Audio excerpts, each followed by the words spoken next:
Assalamu alaikum wa rahmatullahi wa barakatuh. Dear students, welcome back to another lecture in thermodynamics. Today we are going to start the part second of thermodynamics, that is thermochemistry. Okay beta, chaliye let us start our today's topic. Thermochemistry क्या है बेटा? Thermochemistry is simply a branch of chemistry which deals with the study of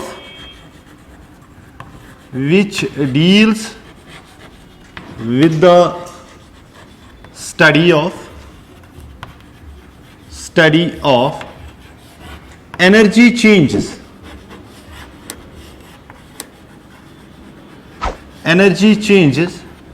in chemical reactions.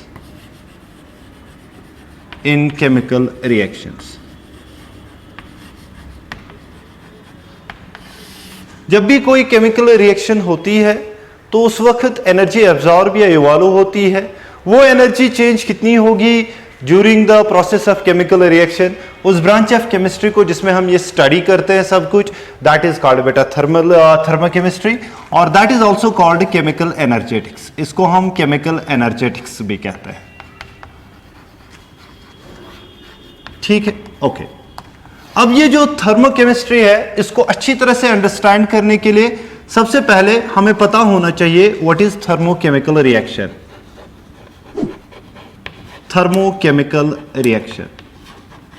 What is thermochemical reaction?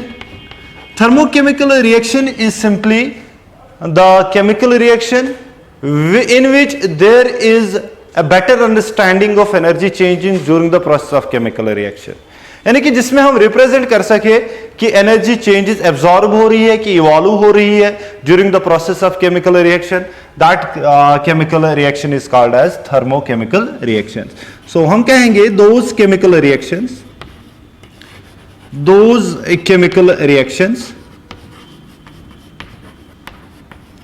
in which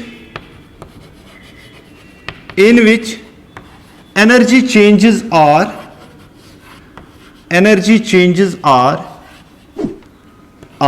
introduced, जिसमें हम introduce करेंगे energy changes को भी during the process of chemical reaction. That will be called as a thermochemical equation, and that thermochemical equation is always balanced. ये हमेशा balanced होगी. So हम कहेंगे it is a balanced chemical reaction. ये balanced chemical reaction है जिसमें हम introduce करेंगे कॉन्सेप्ट ऑफ एनर्जी चेंजेस को भी within the chemical reaction. तो such chemical reactions will be called as what बेटा? Those will be called as thermochemical reactions. अब ये जो थर्मोकेमिकल रिएक्शंस होती है बेटा, थर्मोकेमिकल रिएक्शन जो होती है ये हम डिवाइड कर लेते हैं दो कैटेगरीज में. एक को हम बोलते हैं एंडोथर्मिक रिएक्शंस और दूसरी जो है बेटा that is called exothermic reactions.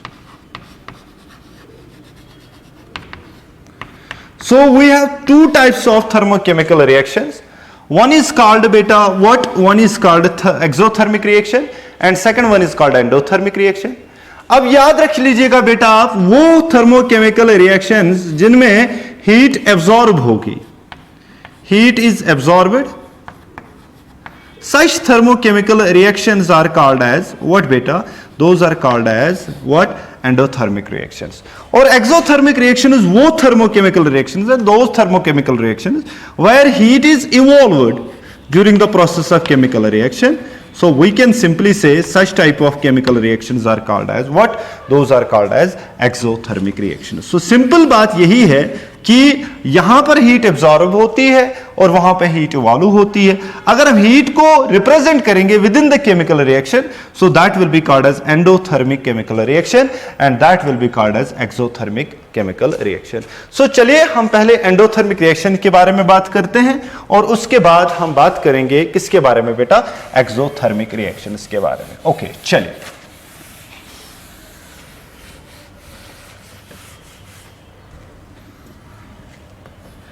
Endothermic reaction.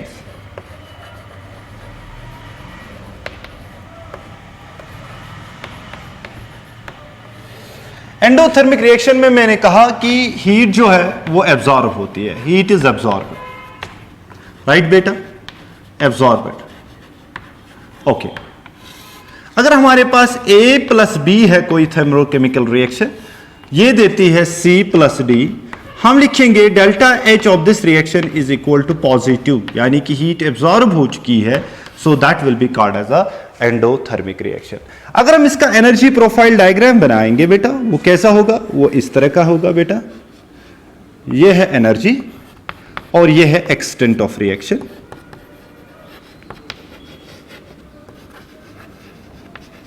ठीक है, तो ये आपके रिएक्टेंट्स हुए,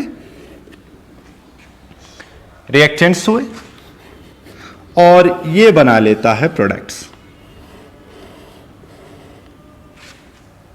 ठीक, ओके, सो यहां पर ये जो गैप प्रोड्यूस हुई है, this gap, this is called delta H, तो ये आपके प्रोडक्ट्स है। So the energy profile diagram, this the activation energy. Okay, the energy profile diagram for endothermic reaction is like this. So इनमें हम कह सकते हैं कि स्टेबिलिटी ऑफ रिएक्टेंट्स जो होगी, स्टेबिलिटी ऑफ रिएक्टेंट्स जो होगी are, that will be greater than stability of products.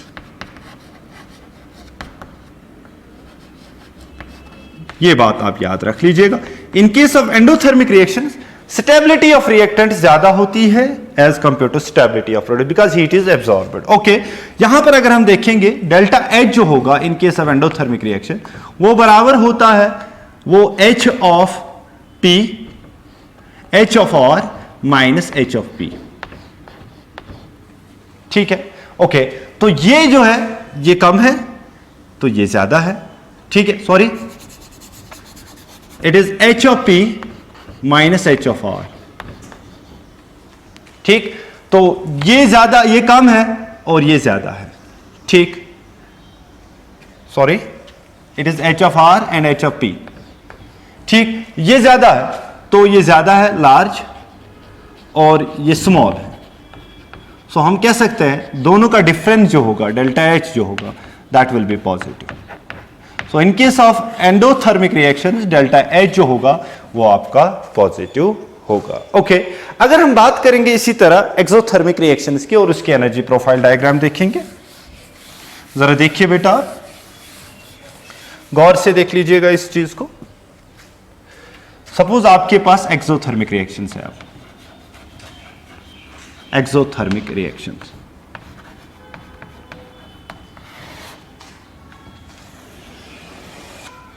Exothermic reaction में मैंने आपको बोला हीट जो है वो इवॉल्व होती है, हीट इज इवॉल्व्ड। तो डेल्टा एच जो होगा दैट विल बी नेगेटिव। ठीक, तो अगर आप लेंगे x गिव्स y, ठीक है, तो यहां पर आप डेल्टा एच जो होगा वो आपको नेगेटिव होगा। अगर आप एनर्जी प्रोफाइल डायग्राम बनाएंगे इसकी, ये एनर्जी है, ये एक्सटेंट ऑफ रिएक्शन है, ये आपका रिएक्टेंट है, तो ये आपको प्रोडक्ट देगा। सो दिस गैप, ये जो है इट इज डेल्टा एच, ये आपका एक्टिवेशन एनर्जी है। तो ये आपके रिएक्टेंट है, ये आपके प्रोडक्ट है। तो यहां पर जो स्टेबिलिटी ऑफ प्रोडक्ट होगी, स्टेबिलिटी ऑफ पी जो होगी, that will be greater than stability of R. That will be greater than what beta? Stability of product will be greater than stability of R. यानी कि product ज्यादा stable होंगे इन case of exothermic reaction और reactants ज्यादा stable होंगे इन case of endothermic reaction, because heat is here evolved and here heat is absorbed for the product formation. Okay, अगर आप delta H देखेंगे तो वो किसके बराबर होगा, H of R minus H of P. तो आपका पी जो है वो कम है और R जो है वो ज्यादा है। ठीक है ना, ओके,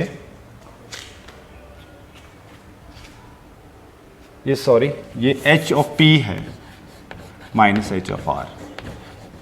ठीक, तो ये H of R, P minus H of R। ठीक, सो ये ज्यादा है as compare to this, product कम है। ठीक है ना, ओके, सो डेल्टा एच जो होगा दैट विल बी नेगेटिव। ठीक। ठीक बेटा, ओके। सो ये थी दो types of two thermochemical equations. एक को हम बोलते हैं एक्सोथर्मिक और दूसरे को हम बोलते हैं एंडोथर्मिक रिएक्शंस। ओके, नाउ ये जो केमिकल एनर्जेटिक्स होती है हम इसमें डेल्टा एच पढ़ते हैं। सो इस ये डेल्टा एच जो है, दो टाइप्स ऑफ रिएक्शंस हमने ले ली और दोनों में डेल्टा एच देखा, पॉजिटिव भी नेगेटिव भी, and this delta H is called enthalpy of the reaction और the heat of the reaction जिसे आप कहते हैं। Now let us define what is heat of reaction. Okay, चलिए।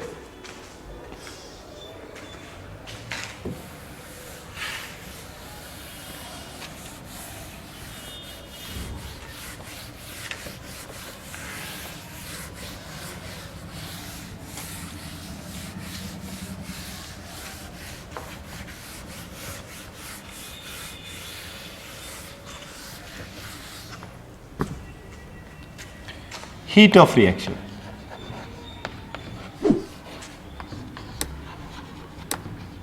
या जिसे आप कहते हैं हीट और enthalpy of reaction. Enthalpy of reaction और हीट ऑफ रिएक्शन, ये जो टर्म है ये हम रिप्रेजेंट करते हैं H delta H of reaction, इस तरह रिप्रेजेंट करते हैं बेटा। और ये डेल्टा H ऑफ रिएक्शन जो है ये पॉजिटिव भी हो सकती है और ये नेगेटिव भी हो सकती है। ठीक है, ओके। चलिए, what is this delta H of the reaction, यानी कि हीट ऑफ द रिएक्शन क्या होता है? अगर हम इसको लॉजिकली डिफाइन करें तो हम कहते हैं ए गिव्स बी। मैं एक थर्मोकेमिकल रिएक्शन ले रहा हूं अलोंग विथ स्टोइकोमेट्रिक कोएफिशिएंट्स, यानी कि नंबर ऑफ मोल्स। मैं कहूंगा कि ये जो रिएक्टेंट्स है इसके सारे मोल्स कंज्यूम जब कंप्लीटली हो जाएंगे इनटू द प्रोडक्ट्स, उस वक्त एनर्जी चेंजेस कितनी हो चुकी होंगी, हीट एब्जॉर्ब हो चुकी होगी कि हीट इवॉल्व हो चुकी होगी, then that will be called as the heat of reaction. तो मैं इसको डिफाइन कर सकता हूं, it may be defined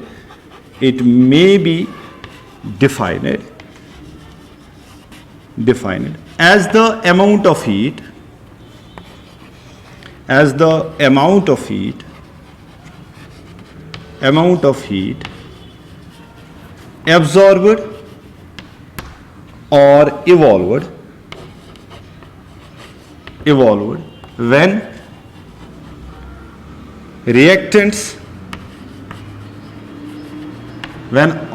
all moles of reactants gets completely consumed into products। सारे रिएक्टेंट्स जब कंप्लीटली कंज्यूम हो जाएंगे प्रोडक्ट्स में, तब हम जाके देखेंगे कि हीट कितनी इवॉल्व हुई है या एब्जॉर्ब हुई है। That content of heat will be called as what बेटा, delta H of the reaction, यानी कि enthalpy of the reaction.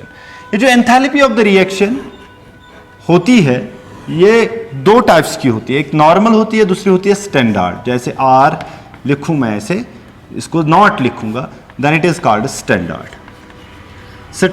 Enthalpy of reaction.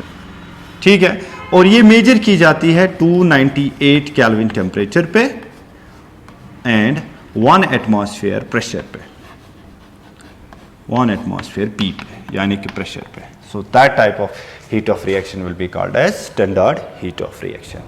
और ये जो हीट ऑफ रिएक्शन होती है ये दो टाइप्स की होती है। अगर आप इसको at constant pressure major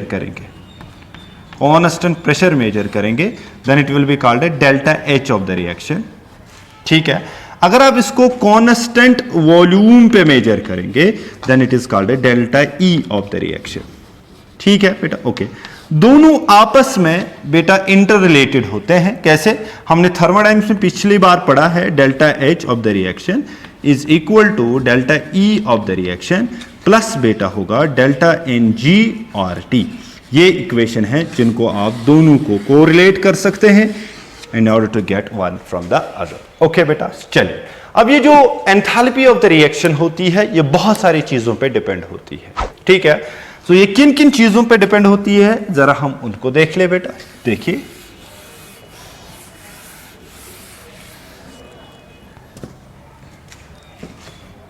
factors affecting delta H of the reaction, delta HR। Enthalpy of the reaction किन किन फैक्टर्स पर इफेक्ट होती है? पहला फैक्टर जो है वो है quantity of reactant, quantity of reactant. ये बात याद रख लेना बेटा, अगर आप क्वांटिटी ऑफ रिएक्टेंट चेंज करेंगे, अगर आप क्वांटिटी ऑफ रिएक्टेंट चेंज करेंगे तो accordingly delta H of the reaction भी चेंज हो जाएगा। सपोज फॉर एग्जांपल मैं आपको कहूंगा ऐसे, हमारे पास H2 प्लस O2 ऐसे 1/2 ऑफ O2 गिव्स बेटा H2O। ठीक है, इस रिएक्शन का डेल्टा एच वैल्यू है वो x है फॉर एग्जांपल। ठीक, अगर मैं क्वांटिटी ऑफ रिएक्टेंट चेंज करूंगा, मैं इसको ट्वाइस कर दूंगा तो मैं बनाऊंगा twice H2 plus it is O2 gives बेटा ट्वाइस H2O, ऐसे होगा। देन आपने क्वांटिटी को चेंज किया, जिस क्वांटिटी को आप जिस चीज से आपने मल्टीप्लाई किया रिएक्टेंट्स को, उसी चीज से आप हीट ऑफ रिएक्शन को भी मल्टीप्लाई करेंगे, that is 2x, that is equal to 2x। Okay बेटा, याद रखना। So quantity of reactant matters much more in case of delta H of the reaction. Okay, ये था पहला फैक्टर ए। दूसरा फैक्टर अगर हम देखेंगे वो क्या है बेटा, that is temperature. Temperature also affects delta H of R। ये इसको भी इफेक्ट करता है और हम इसको एक्सप्लेन करते हैं by means of Kirchhoff's law.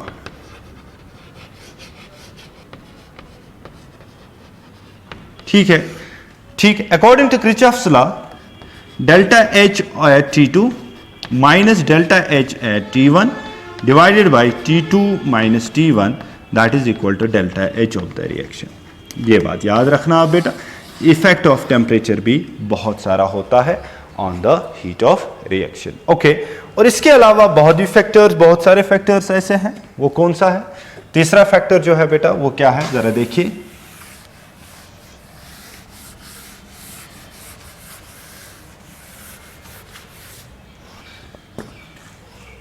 Nature of electrodes, nature of allotropes।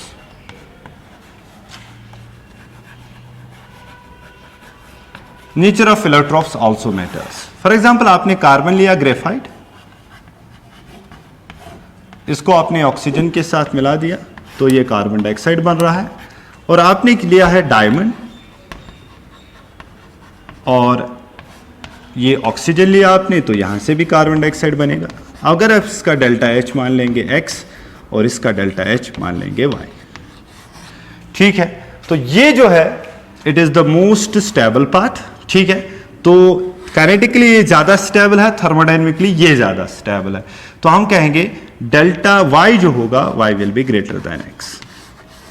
So effect of allotropes is also there, यानी कि काइनेटिकली जो स्टेबल एलोट्रोप होगा वो उसमें हीट ऑफ रिएक्शन ज्यादा होगा as compare to thermodynamically stable allotrope. Okay, so this was delta H of the reaction, और इसके साथ जो रिलेटेड फैक्टर्स थे वो हमने डिस्कस किए, यानी कि किस किस फैक्टर पे ये डिपेंड होता है। ओके बेटा, चलिए अगर मैं आपको एग्जांपल से समझाऊं कि delta H of the reaction किस तरह हम लिखें, देखिए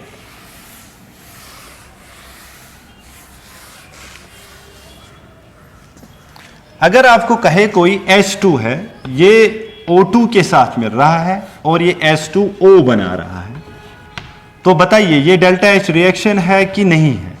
और अगर आपको H2 प्लस 1/2 ऑफ O2 लिया है तो ये बना लिया है H2O, तो ये डेल्टा H रिएक्शन है कि नहीं है? देखिए मैंने कहा डेफिनेशन में कि enthalpy of the reaction is defined as the amount of heat absorbed और evolve when the all moles of reactants are completely consumed। यहां पे देख लीजिएगा, यहां पे 1 मोल है, यहां पर 1 मोल है, तो यहां पर आपको, यहां पे 2 एटम्स है ऑक्सीजन के, यहां पे 1 ही एटम है ऑक्सीजन का, तो हम नहीं कह सकते हैं it is a heat of reaction. It is not a heat of reaction, it is simply a reaction. Okay, और ये जो है it is a heat of reaction because completely reactants के सारे मोल्स कंज्यूम हो चुके हैं और वो किस में कन्वर्ट हो चुके हैं, प्रोडक्ट्स में. Okay, so this was the enthalpy of the reaction and the factors affecting the enthalpy of the reaction. और मैंने आपके साथ डिस्कस किया थर्मोकेमिस्ट्री होती क्या है, थर्मोकेमिकल रिएक्शंस क्या होते हैं, what are the two types of thermochemical reactions, और उसके साथ साथ मैंने आपको हीट ऑफ रिएक्शन या एंथैल्पी ऑफ रिएक्शंस के बारे में भी बता दिया. ओके बेटा, चलिए मैं आपको कुछ एग्जांपल्स दिखाऊं, कुछ न्यूमेरिकल्स और उन पे बेस्ड क्वेश्चंस जरा हमसे करें. इधर देखिए बेटा, हमारे पास एक रिएक्शन है. क्वेश्चन ये है रिएक्शन क्या है बेटा, रिएक्शन है A plus B gives C. ठीक है, it gives 2 moles, it gives 2 moles. तो delta H of the reaction जो है वो है -50 किलो जूल पर मोल.